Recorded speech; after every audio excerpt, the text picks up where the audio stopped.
சந்திரதேவாய நமக. உதாரணத்துக்கு ஒரு ஜாதகத்தில் சந்திரன் நல்லா இருக்காருன்னா எல்லாமே நல்லா இருக்குன்னு சொல்லுவாங்க. காரணம் என்னன்னா, சந்திரம் என்பது மனம்.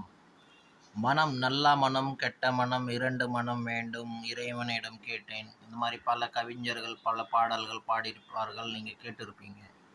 பட் இந்த மனம் நல்லா இருந்தால் தான் எல்லாமே நல்லா இருக்குது. இந்த மனம் போயிட்டு சூரியனோட சேர்ந்துருச்சுன்னா சந்திரன் என்ன ஆகும்? அமாவாசை ஆகிடும். அதே ரகு கூட சேர்ந்துட்டாருன்னா அதுவும் கிரகண தோஷமாயிடும். அதே கேது கூட சேர்ந்துட்டாலும் கிரகண தோஷமாயிடும். சனி கூட சேர்ந்துட்டாருன்னா விஷம் சம்பந்தப்பட்ட தோஷங்கள் ஆயிடும். இந்த தோஷங்கள் ரொம்ப குரூரமான தோஷங்கள். இந்த தோஷங்கள் மூலிமா ஜாதகனோட புத்தியும் அவனோட சிந்தனையும் நம்ம அனலைஸ் பண்ணலாம். இந்த ஜாதகனோட புத்தி எப்படி இருக்குது, இவனோட சிந்தனை எப்படி இருக்கும், இவன் எப்படிலாம் சிந்திப்பான்ட்டு இதை வச்சு ஒரு மனுஷன் நல்ல மனம் உள்ளவனா கெட்ட மனம் உள்ளவனான்ட்டு நம்ம ஈஸியாக கணிச்சிட்டு சொல்லலாம். பட் இதே சந்திரன் பிரகஸ்பதி குரு பகவானோட சம்பர்க்கில் வந்தாருன்னா, கான்டாக்டில் இருந்தாருன்னா அது சொல்ல வேணாம்.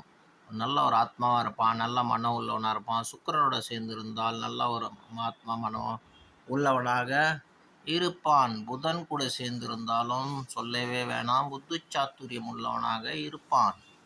இதே மாதிரி தான் இந்த சந்திரனை மன சம்பந்தப்பட்ட கிரகம்னு சொல்லப்படுது சாஸ்திரத்தில். இந்த மனம் நல்லா இருந்தால் எல்லா விதமான சுகத்தையும் கொடுப்பான்.